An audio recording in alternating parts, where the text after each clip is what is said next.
Sebastian Wanker, dude.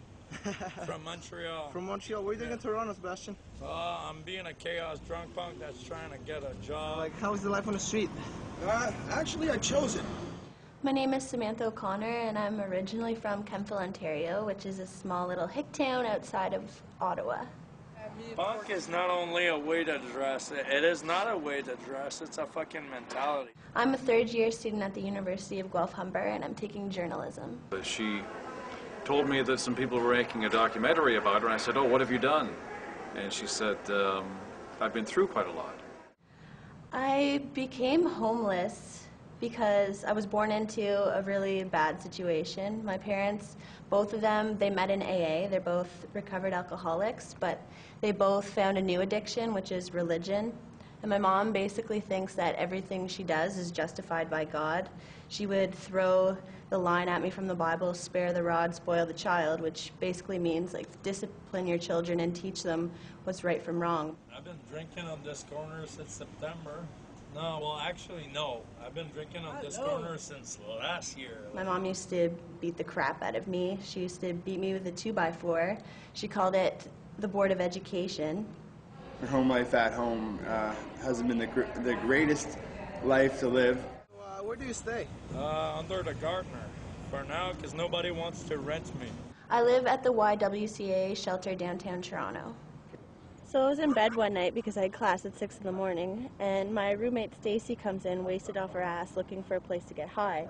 She didn't have any weed or anything, so she pulls out this glue and pours it in a bag and starts huffing it. Like, she brings it to her mouth and starts huffing it. And after a couple of minutes, she passes out, and she falls and hits her head off the floor. And I jump up and I start shaking her. I'm like, Stacy, like, are you alive? Her eyes were open, but she definitely wasn't conscious at all. That's some of the stuff that happens every day at the shelter. This poem I wrote whenever I was 10 years old.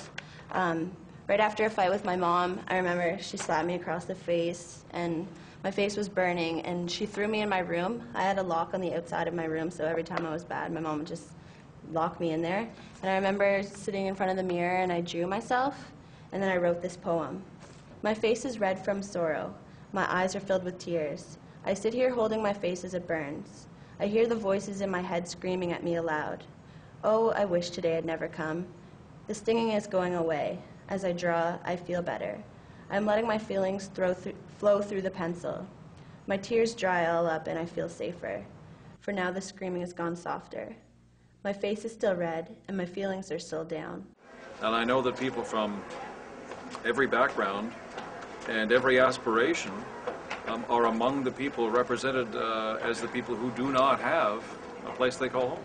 I don't see myself as homeless. I see myself as the ultimate bohemian. Most bohemians, they give up a life of wealth to live in a life of poverty so that they could focus more on their art and their music and inspiration because it keeps them more focused. So that's basically what I'm doing.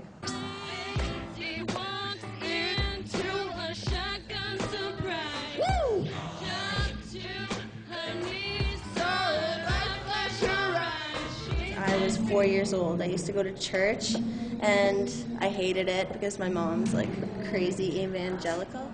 Her situation right now, from being at home and living at the shelter, she's probably the happiest she's ever been because there she has friends, she even feels like she has family there, and she has a nice warm bed to go to every night, and she's able to make it to school. Without going to school, she wouldn't be able to be doing things as she is, and she wouldn't be here today. Everything that I see, all the drama and the things that scar me, I just use that as my inspiration. There's no negative, it's only lessons. There was a girl who was supposed to perform tonight, and her name was Melissa, and she passed away on Thursday, and so she never made it tonight to be able to perform. And that really hit me, and I was like, you know, she missed her moment.